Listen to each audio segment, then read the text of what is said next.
Yeah, all right. The topic I brought was the Rings of Power trailer for today. Yeah, so I'm a pretty big Lord of the Rings fan. I think, like you were saying earlier, Matt, the current existing Tolkien productions basically are split into like two categories for me. You have on one side Lord of the Rings, which is like the dark, gritty, it's stands up super well because it was all with makeup and shooting on scene and stuff like that. And then on the other side, you have like the lighthearted, bright, clean The Hobbit trilogy, which is, honestly, it's almost more enjoyable for me to rewatch because Oh it's a lot more wow. fun. It's just more fun and lighthearted. Like it's just easier to get through. Like Okay. parts of Lord of the Rings are like depressing, right? Like it's Yeah. dark. Watching some of the characters struggle in Lord of the Rings is hard sometimes. Whereas The Hobbit, you really don't get that. It has its own problems. Don't get me wrong. Like we didn't need 3 4.5 hour extended cuts of The Hobbit. Like that was ridiculous. But and I think this Rings of Power is going to sit maybe even further on the side of the Hobbit movies, where I'm not entirely sure about my enjoyment yet because the teaser trailer really didn't show much plot wise off. Yeah. It just showed a bunch of old characters that I mean, at first glance you wouldn't recognize, but like Elrond is there, Galadriel is there, Gil Galad, one of the Elven kings, is there as well, and he was in, I think, Fellowship of the Ring as well. At least that's what the rumor is for his character. So it just the trailer looks to very clearly use a lot of CG for their stuff, which is Yeah. for some of it, it's hard to blame them, right? Like you're not gonna get But for Galadriel's a acting. trailer, like That's the thing, right? Like that jumping scene, that person with the knife, and that's that's awful. That's that's really bad. that's Galadriel doing that. That's supposed Oh, to be is Galadriel that? doing that. Oh Yeah. wow. Okay. Yeah. So it's like, man, you guys could have toned down a little bit of the CG, maybe. Obviously, you can't get Galadriel's actress to climb 300 foot up a wall of ice. Yeah. Like, clearly, we can't be doing that just for pure safety's sake. But I mean, like, you can get Tom Cruise climbing on like the Burj Khalifa. So, like, you can It do something it's at not least. even like that the CGI is bad. It's that I can see how they shot it. I can see Yeah. that it's someone lying down on a flat surface and jumping over, and them not being able to blend it three dimensionally is horrendous to me. Yeah, right. It was jarring. They I didn't have to was deal with gravity in the same way when you're laying on your stomach versus yeah, actually hanging there. and like you say, like I think I'm the same as you when it comes to cinematic Lord of the Rings or cinematic Tolkien. Um, Lord of the Rings is up on a pedestal for me, it's and perfection. The Hobbit is something honestly I'd rather forget about because I feel like, as per our last segment, where we talk about a creator going back to something, Peter Jackson and What a Workshop team going back to Middle Earth and not giving it the same energy they gave to the original projects, I think is one of the cinematic fouls of the century. I think it's I don't it for me.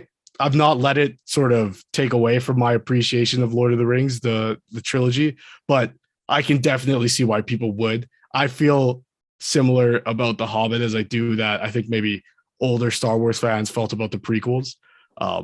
But I don't want to shit on anyone who enjoys it like yourself, Matt, because It's like a it fun is still trip. Tolkien. Yeah. Yeah. It's more like I'm just happy to be back on Middle Earth type thing, Yes. Yeah. Yeah. Like it had enough recognizability where it was like, yeah, this is Tolkien's world. Maybe it's not quite as much as I would like it to be streamlined like it was with Lord of the Rings, but I mean, you still have Ian McKellen playing Gandalf. You still have, Elrond there in their like very recognizable selves. So it has Yeah. enough continuity. I don't know if this trailer will have that much continuity for me to enjoy it. Yeah. Yeah. Will, what were your first impressions of the trailer? I think that's where, as soon as they aired that trailer, personally, I think that's when the fate of the Bengals was written out. They killed the home of football. Oh my goodness. I think I've said it before, like on previous, I guess, episodes, was that is like I'm fine with it being in that era. It's just I don't want to see like Galadriel like 2.0. Yeah, it's literally like everyone you said you didn't want to see in this show shows up Yeah. in the trailer. Yeah. Yeah, I know. Yeah. So I was like, man, what the fuck? Like it's a really cool time period in Lord of the Rings. Like I know that there's a Yeah. lot of other stuff they could have made cool stories about, but Celebrimbor creating the rings and handing them out and seeing how Sauron like tricks almost everyone in power in the world is a super cool concept.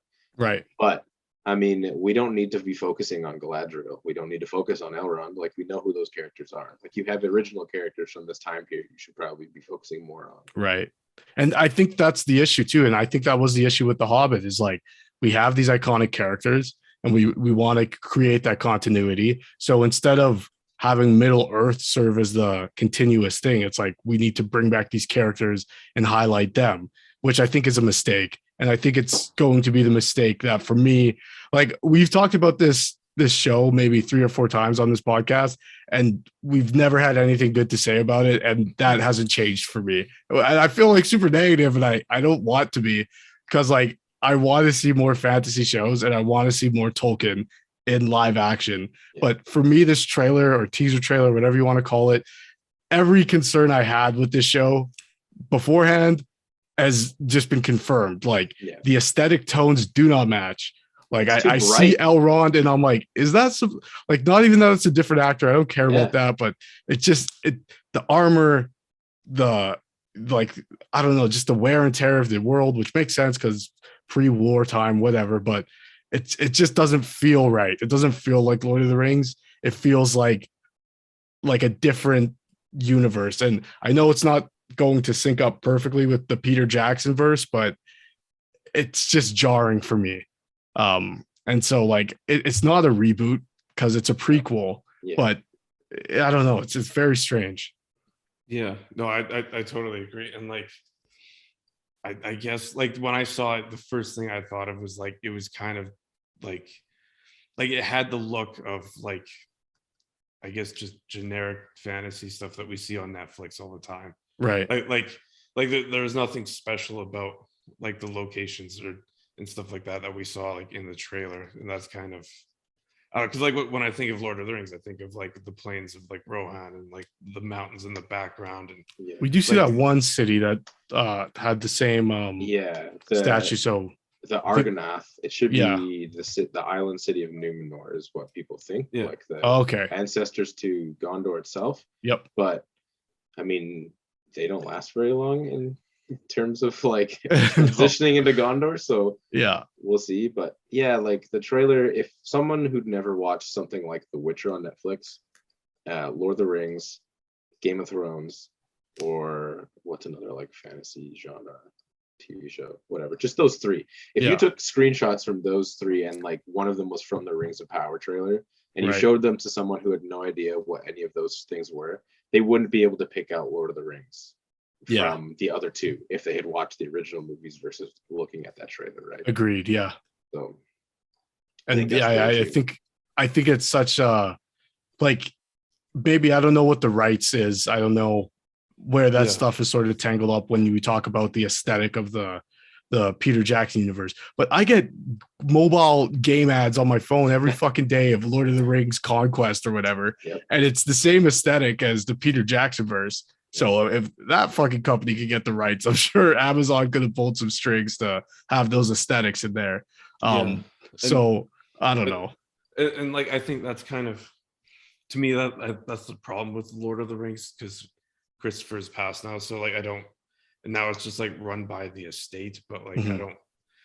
I'm assuming that there's a board of trustees. That's usually how it works, and it's just like there's no like clear, I guess, like defined head, as opposed to like something like with like how like George R. Martin was to the 2 producers or the 2 showrunners for Game of Thrones, or that dude from Marvel. So like it's Kevin kind of Feige. like, yeah, so like I think that's my problem with it, is just there's no like buddy, like there's no head that's kind of like running the show, or Yeah. like has like a goal in mind what to do with, I guess, Lord of the Rings and that universe in general. So it's just kind of pumping out stuff whenever. yeah, it's a big risk to like make new content for an author who's passed. Yeah. Yeah. Because if you bomb the show, like you're basically just shitting on their legacy, and that is pretty like disrespectful in terms of artistic process and stuff. So And it's twofold too, right? Because it's not just the written lore of Tolkien, it's also the Peter Jackson movies. So you're making a prequel to a movie that you're, by all accounts, not tied to. Yeah. And you're also creating a time of something we've never seen directly told by Tolkien himself. So there's a lot of bad wiggle room in here where things can go very wrong. And to stay true to either one of those things, let alone both, is nearly impossible. well, I mean, we already see female dwarves without beards, which is like one Yeah. strike right off the bat. Where it's like, Yeah. guys, it's like mentioned in the movies themselves. Yeah. Female dwarves have beards. We see female dwarves with beards in the Hobbit movies. So it's like, Yeah. you had one job out right off the bat, Yeah. guys, and you dropped it. So Yeah. Yeah. And like again, I think if there was no like if the trailer just didn't have Galadriel or Elrond and stuff like that, like and like all the characters that we already know, I think I would have a different view on it. But it's just I don't know. I guess just I'm a little bit pessimistic about it. So And I think it's weird too, right? Because we're not getting like Hugo Weaving back as Elrond. And I'm not suggesting that we should, but to market that character to, you know, like the wider audience, this aired at the Super Bowl, like it's just strange to me. Like you think like someone would be like, that's Elrond, who's like not like us to Lord of the Rings. You I mean, know what I like, mean? the first time I watched the trailer, I didn't know it was Elrond either. Yeah, Like exactly. he doesn't really look that much like Elrond. So it's like, And so for like the marketing, it's like market this as like being a story in Middle Earth. Don't market this as remember Galadriel, because no, most people Yeah. fucking don't. Yeah. Like yeah. it's just bizarre. I don't know.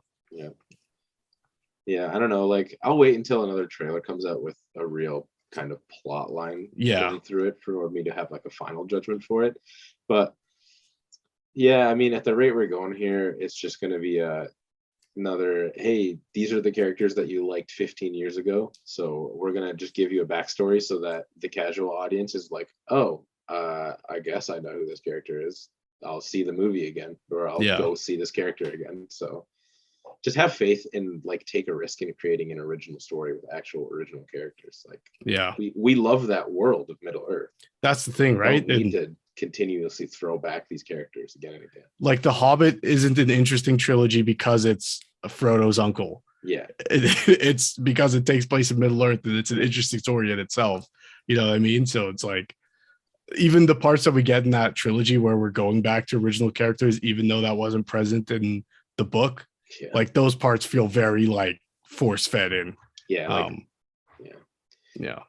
But I really want to love this show. Me So too, I'm yeah. like you, Matt. I'm withholding judgment until we get something a little juicier to bite into, and I'm still gonna watch it regardless. yeah, Um, probably unless it really bombs inside the first yeah, like 4 Unless it episodes or fucking something. sucks. Yeah, yeah. Yeah. All right, Will, what do you got for us today? So well, originally my topic was like what makes or like what do you not like about certain